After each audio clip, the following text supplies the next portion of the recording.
Assalamualaikum Ayah Bunda dan para pendidik hebat. Selamat datang di Parenting Playbook Podcast My Parenting My Rules. Bersama saya Iva Fuada, mahasiswa Magister Pendidikan Anak Usia Dini di Universitas Terbuka. Ini adalah episode pertama di channel YouTube saya. Seperti nama podcastnya, semoga apa yang akan kita bagikan hari ini bisa jadi playbook atau panduan ayah bunda dalam pengasuhan. Hari ini kita akan membahas panduan praktis dari bagaimana si kecil berpikir dan belajar, yaitu melalui lensa dua raksasa psikologi, yaitu Jean Piaget dan Lev Vygotsky. Bersama dua narasumber kita, Ibu Tia Inayatillah SPC, MPC Psikolog. Beliau adalah dosen sekaligus psikolog praktek di ULPT Unisba. Selamat sore Ibu Tia. Assalamualaikum. Selamat sore, Waalaikumsalam. Dan juga ada Uma Fatima, seorang full-time mom yang juga lulusan psikologi. Beliau sangat luar biasa membesarkan dua orang putrinya yang salah satunya masih berusia 4 tahun. Selamat sore Uma, Assalamualaikum. Selamat sore, Waalaikumsalam warahmatullahi wabarakatuh. Semoga sehat semuanya ya. Iya, Amin, amin ya amin. Bang. Terima kasih Ibu Tia dan Uma sudah berkenan meluangkan waktunya untuk mengisi podcast ini. Kita akan mulai dengan Ibu Tia untuk membedah filosofi dasar kedua teori ini. Apa dan bagaimana sih teori perkembangan Piaget dan teori sosiokultural Vygotsky ini? Oke, ini menarik ya kita masuknya ke Piaget dan Vygotsky yang saya rasa ini di pendidikan anak usia dini di Indonesia sudah banyak dipraktekkan teorinya ini. Jadi mereka ini dua-duanya eh, mengambil pendekatan konstruktivis, artinya mereka memandang anak itu sebagai detektif cilik gitu ya, yang bisa membangun pengetahuannya sendiri mengenai dunia berdasarkan interaksinya terhadap lingkungan gitu. Jadi perannya orang tua atau perannya guru bukanlah sebagai orang yang memberikan asupan-asupan pengetahuan tersebut gitu, tapi sebagai fasilitator gitu, sebagai orang yang memberikan kesempatan, memberikan ruang bagi anak untuk bisa mengembangkan pengetahuan itu gitu. Jadi dia yang membangunnya. Nah, mulai ada perbedaannya adalah berkaitan dengan eh, bagaimana pengetahuan itu dibentuk oleh anak. Kalau Piaget itu berpikir bahwa anak ini eh, detektif murni gitu ya, yang dia itu beneran akan absorbing pengetahuan-pengetahuan yang ada di lingkungan melalui perkembangan kognitifnya sendiri gitu. Fokusnya itu di anak gitu ya, bagaimana kognitifnya berkembang. Nah, tapi kemudian Vygotsky kemudian menolak gagasan tersebut. Dia berpikir bahwa oh, enggak nih, anak itu enggak sendirian gitu. Dia bisa mengembangkan pengetahuan-pengetahuan tersebut, membangun konstruk pengetahuannya itu melalui bantuan dari lingkungan, terutama lingkungan yang lebih ahli gitu. Nah, kita mulai dulu dari Piaget ya, karena Vygotsky itu lahir sebagai bentuk kontradiksinya gitu terhadap Piaget. Nah, Piaget ini eh, seperti yang banyak sudah diketahui, memberikan tahapan perkembangan kognitif anak gitu ya. Jadi yang pertama gitu 0 sampai 2 tahun itu sensori motorik gitu. Berarti kalau di usia segini anak itu bisa membangun pengetahuannya berdasarkan apa yang bisa dia indrai gitu ya. Entah itu sentuh, entah itu dimasukin ke mulut gitu ya, gitu. Pokoknya yang bisa dia indrai dan aktivitas-aktivitas fisik yang dia lakukan gitu, sehingga gak aneh kalau misalnya anak kecil, kenapa sih segala makanan dimasukin ke mulut? Justru dia sedang membangun pengetahuan-pengetahuan dia tentang dunia gitu. Jadi bukan akhirnya, jadi kebayangnya ya, bukan akhirnya orang tua itu menghilangkan semua barang-barang yang ada di rumah gitu. Nah, tapi seringkali orang tua begitu sih. Jadi kayak, aduh takut segala dimakan, jadi dihilangin katanya untuk explore. Justru Kan kita sebagai fasilitator nih orang tua berarti seharusnya memberikan porsi-porsi dia untuk mengetahui tentang dunianya karena belum bisa secara bahasa mengungkapkan apa yang ingin dia tahu, jadi dia cari tahu sendiri, eksplorasi dengan barang-barang itu, cuman dipastikan barangnya aman, barangnya higienis gitu ya, jadi tidak menimbulkan masalah kesehatan. Kemudian berlanjut setelah masuk 2 tahun sampai 7 tahun mulai preoperasional ya gitu. Nah, di preoperasional ini anak itu mulai dari yang tadi, oke, dia tahu ini barang, akhirnya nama barangnya ini apa, terus bentuknya seperti apa, namanya apa gitu ya. Nah, akhirnya dia mulai bisa merepresentasikan barang-barang tersebut secara mental di otaknya. Makanya mereka sering jadinya main anyang-anyangan gitu kalau di bahasa Sunda mah. Jadi kayak main pura-pura gitu. Aku pura-purain jadi dokter karena dia sudah punya tuh gambaran dokter tuh kayak gimana gitu. Aku mau jadi Princess Elsa gitu.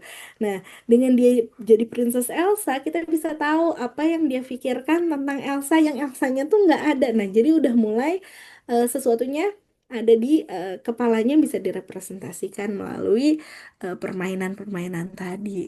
Lalu kemudian kita masuk ke operasional konkret, di mana di situ anak mulai bisa berpikir dengan lebih logis, tapi menggunakan benda-benda yang konkret ada di lingkungan, gitu, yang bisa dia lihat, bisa dia pegang, gitu. Belum sesuatu yang abstrak seperti konsep pendidikan gitu, dia nggak belum kebayang tuh di usia 7 sampai 12. Nah, sampai akhirnya di usia 12 ke atas dia mulai bisa mengkonstruksikan gitu konsep-konsep secara verbal, sehingga yang lebih banyak digunakan adalah kemampuan dia untuk berpikir, dan akhirnya konstruksi pengetahuannya melalui dialog gitu, banyaknya dialog gitu, terus problem solving dan sebagainya. Nah, itu kalau misalnya di Piaget. Nah, sebenarnya yang ditolak gitu gagasannya oleh Vygotsky bukan berkaitan dengan tahap perkembangannya gitu, karena Vygotsky tidak membuat tahap perkembangan baru. Tapi yang Vygotsky tolak itu adalah bagaimana eh, Piaget melihat individu itu ya hanya mengembangkan pemikirannya dengan dirinya sendiri gitu ya. Tidak terada sih pengaruh lingkungan, tapi tidak menjadi hal yang utama gitu. Nah, tapi menurut Vygotsky lain. Vygotsky mengatakan bahwa justru dengan bantuan lingkungan itulah anak bisa mengkonstruksikan pemahamannya. Maka Vygotsky itu selalu dikaitkan dengan perkembangan bahasa. Kenapa? Karena bahasa adalah sesuatu yang tidak bisa dipelajari oleh dirinya sendiri, gitu ya. eh, Anak-anak bisa belajar, sebenarnya ya bisa belajar merangkak sendiri tanpa, kalau nggak ada yang ngajarin pun dia bisa berjalan tuh, dia bisa. Tapi kalau bahasa, karena produk budaya gitu ya, maka ini adalah sesuatu yang harus diajarkan oleh orang lain gitu. Nah, anak ini mulai bisa akhirnya berkomunikasi, mengatakan apa yang difikirkannya gitu ya, itu melalui bahasa gitu ya, melalui apa namanya, interaksinya dengan orang lain. Nah, karena dia berinteraksi dengan orang lain sehingga banyak ilmu-ilmu baru yang dia dapat gitu, skema-skema berpikir yang baru yang dia dapat.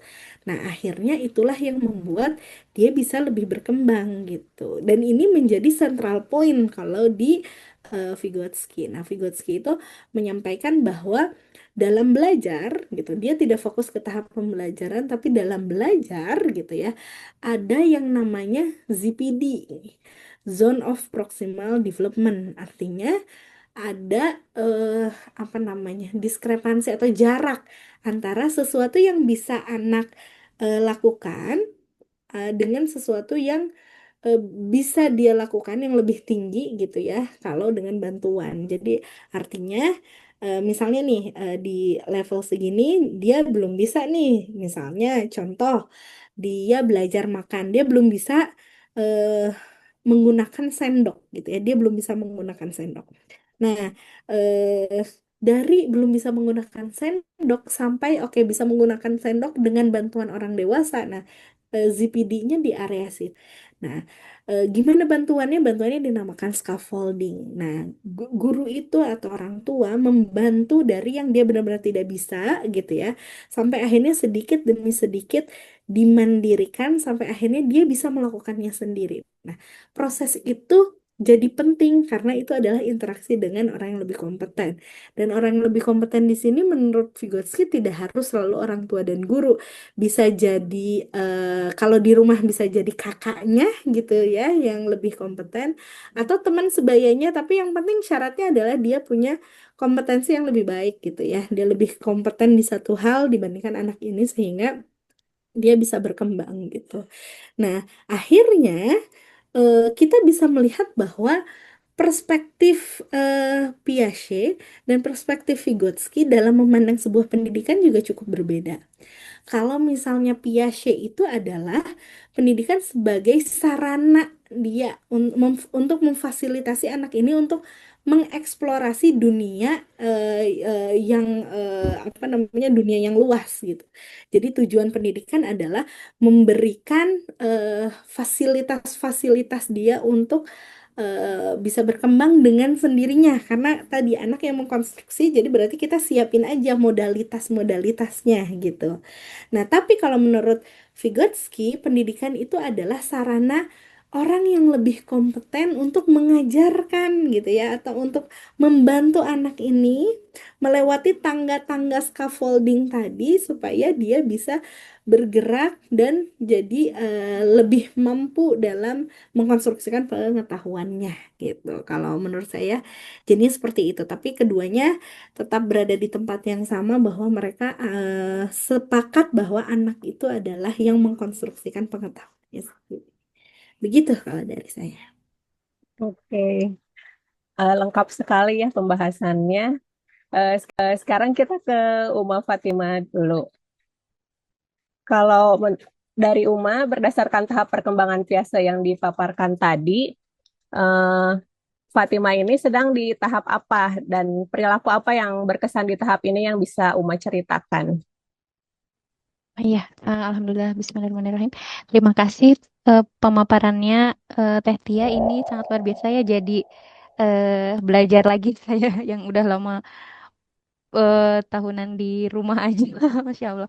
Tapi saya merefleksikan dari apa yang saya dengar dan sedikit catat tadi, eh, itu benar ya bahasa. Jadi menurut saya perspektif Piaget dan Vygotsky itu tidak bertentangan ya. Jadi saling melengkapi malahan. Jadi ketika kalau Fatima ini kan sekarang 4 tahun 3 bulan ya bulan ini tuh. Terus kondisi saya yang sedang LDM ya di mana seminggu sekali ya suami pulangnya. Jadi itu Senin sampai Jumat itu saya benar-benar ngurus anak sendiri dan alhamdulillahnya ada kakaknya yang sekarang udah usia 7 tahun. 7 tahun tadi masuk juga ya praoperasional berarti sama ya mereka dalam tahap fase praoperasional di eh, teorinya Piaget ini.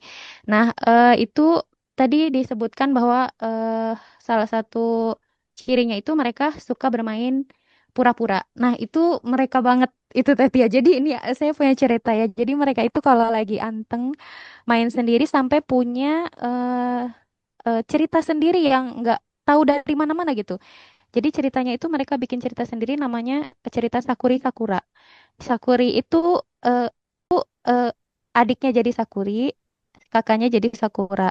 Jadi dalam permainan itu jadi dibalik si kakaknya jadi adenya, si Sakura itu jadi adenya, si adenya Fatima itu jadi kakaknya, si Sakura itu jadi kakaknya. Jadi bikin itu bisa asik sampai 2 jam lebih gitu mainan itu entah eh ya ibu-ibuan. Entahlah saya juga kadang nggak benar-benar ngikutin ya, cuman kadang-kadang ngedengerin sambil ketawa, cuman ya udah saya tinggal nyuci, tinggal apa gitu ya. Mereka anteng berdua aja pokoknya. Sampai ayahnya juga kalau video call manggilnya Sakuri. Lalu Sakuri lagi apa gitu kan. Gitu sampai kayak udah saudara-saudara udah pada tahu Sakuri Sakuri gitu ya, Sakuri. Jadi mereka tuh bikin itu nggak tahu dari mana ya. Dari ini kayaknya dari ada satu tontonan pohon sakura gitu ya. Kakaknya itu berfantasi pengen namanya Sakura. Nah, terus mungkin dari situ ya. Jadi, ayo bikin cerita sendiri Sakura itu. Mm-mm. Akhirnya berkembanglah itu tadi kemampuan bahasanya si adenya juga ya Betul. dari Pretend Play itu mereka gitu dalam eh, keantengan sendiri lah dunia mereka gitu ya. Dimana Mm-mm. yang kalau lagi mood gitu mereka lagi akur lah istilahnya gitu. Nah, terus apalagi ya yang tadi saya tangkap bahasa ya. Apa tadi? Bahasa adalah sesuatu yang tidak bisa dipengaruhi oleh dirinya sendiri. Nah, itu setuju banget. Saya juga sangat masih belajar gitu ya. Belajar belajar banget gitu gimana kalau ketika marah, emosi gitu kan biasa ya kalau anak rewel bandel. Oh, Mm-mm. terus ketika mereka berantem, mereka tuh nyontohin gimana saya marah gitu kan. Oh iya berarti harus dikoreksi. Nah, jadi eh apa saya minta maaf dan ulangin lagi gitu. Waktu tadi emosi lagi emosi, Ibu apa Uma salah bicaranya harusnya tidak demikian gini gini gini. Jadi mereka juga kalau ketika lagi bermain berdua ya eh, apa ya berbaikannya gitu gitu apa eh, nggak nggak apa ya nggak nggak kayak ngambek gitu gitu jadi diam diam dulu gitu ngikutin saya gitu ngikutin dulu terus baru nanti tiba-tiba main dah gitu jadi apa belajar belajar bahasanya belajar bahasa itu benar dari kami juga eh sebagai lingkungan ya dari saya sebagai Mm-mm. ibunya ayahnya juga baik meskipun jauh video call gitu. Terus kakaknya juga memang yang tadi Vygotsky ya, Vygotsky bahwa lingkungan itu sangat mempengaruhi itu. Jadi memang kalau orang lain lihat kok Fatima ini eh, keempat berapa sih pada nanya 4 tahun. Iya kok beda ya kayak lebih dewasa gitu. Ya alhamdulillah gitu dia saya nggak kan kalau nggak tahu ya kalau di luar ya ada anak yang udah segitu dikasih HP scrolling scrolling gitu ya kalau saya lebih ke boleh tapi pada waktu tertentu misalnya kalau weekend ada ayahnya lagi main atau lagi apa boleh kasih game sedikit gitu yang menggambar gitu nah itu boleh yang nggak boleh saya nggak kasih itu scrolling short YouTube ya nah itu kan Iya, nggak iya baik ya. benar. Ya, Mm-mm. itu nggak baik itu. eh saya berusaha nggak kasih. Pun kalau misalnya boleh nonton juga, saya harus tahu apa yang dia tonton gitu. Jadi eh kalau dibanding, alhamdulillah ya, alhamdulillah. eh jadi ketika saya harus, pokoknya boleh nonton, boleh pinjam HP saya, tapi saya harus tahu apa yang masuk ke dalam otaknya gitu. Nah, termasuk kakaknya. Kakaknya juga jadi saling ngingetin, misalnya lagi di rumah mbahnya, ada tontonan yang boleh itu misalnya Upin Ipin. Kalau habis itu bukan Upin Ipin itu kakaknya ngingetin, enggak, bukan itu, nggak boleh kata Uma, ayo udah main keluar gitu. Jadi ya alhamdulillah dengan ada kakaknya yang udah usia 7 tahun yang udah lebih ngerti, jadi bisa ngontrol juga adiknya. Terus ya itu saya pikir itu saling melengkapi ya perspektif Piase sama Vygotsky itu dari pengalaman saya sejauh ini gitu. Sih Uma atas sharing pengalamannya. Ternyata antara teori dan kenyataannya sesuai ya kalau dari cerita Uma. Gimana nih ada tanggapan nggak dari Ibu Tia atau ada contoh saran stimulasi yang bisa dipraktekkan untuk di tahap ini? Oke, eh, eh, kesimpulannya sih berarti masih relevan ya dengan teorinya Piaget sampai Hmm. sekarang masih relevan. Cuma tadi yang menarik berkaitan dengan gadget ya. Itu adalah masalah generasi sekarang gitu ya, karena memang ada perkembangan teknologi. Itu memang agak sulit gitu ya untuk dihindari karena memang ya orang tuanya pakai gitu ya. Terus gimana anak bisa menghindari itu sementara kan dia lagi serba ingin tahu gitu tentang lingkungannya gitu. Dan memang ada beberapa part yang memang bisa kita apa namanya ajarkan dari gadget dan hal-hal lainnya yang nggak mungkin bisa terus-terusan dikasih gadget. Dan bagus banget gitu ya Uma ya, tadi udah membatasi anak untuk bermain gadget, karena memang pada dasarnya untuk sekitar usia 7 tahun dalam sehari sepertinya WHO menyarankan tuh cuma 1 jam aja maksimal banget gitu ya untuk bisa dikasih. Itu pun harus di potong-potong gitu, nggak terus-terusan selama 1 jam kita melihat gadget. Karena apa yang akan terjadi? Itu dia kata Vygotsky, kan perkembangan bahasa itu akan menstimulasi anak untuk mengeksplor lingkungannya dan mengkonstruksikan pengetahuannya. Saat perkembangan bahasa tidak berjalan dengan lancar, akhirnya dia jadi terhambat dalam mengkonstruksikan pengetahuannya. Meskipun memang apa namanya, konten-konten itu memberikan kan banyak yang bilang iya, tapi kan konten-konten juga memberikan pengajaran tentang kata-kata yang baru gitu ya, kosakata baru dan sebagainya. Tapi yang uniknya dari bahasa kan tidak satu arah ya gitu. Kalau kita menonton hanya satu arah dan indera yang dipakai hanya mata gitu. Nah, sementara yang dibutuhkan oleh anak adalah dia juga berlatih untuk menyampaikan apa yang ingin dia sampaikan. Maka bahasa itu secara teori terbagi menjadi dua, ada bahasa ekspresif dan bahasa reseptif. Bahasa reseptif dulu. Bahasa reseptif adalah saat kemudian kita bisa memahami informasi yang disampaikan oleh orang lain kepada kita. Itu bahasa reseptif. Yang mungkin ini yang cuma didapatkan dari gadget. Yang tidak didapatkan dari pemberian gadget yang terus-menerus adalah kesempatan untuk mengembangkan bahasa ekspresifnya gitu. Jadi dia nggak bisa dapat kesempatan untuk belajar menyampaikan apa yang difikirkannya, diinginkannya melalui bahasa. Nah, akhirnya itulah yang kemudian menyebabkan banyak sekali anak-anak sekarang yang terlambat dalam berbicara gitu ya, karena memang terus-menerus otaknya itu disuguhkan informasi sehingga dia sibuk untuk memahami apa yang disampaikan tapi tidak belajar untuk menyampaikan apa yang diinginkan. Nah, itu yang jadi sayang. Sementara kalau Vygotsky itu ada dialog. Nah, kan yang bikin apa namanya?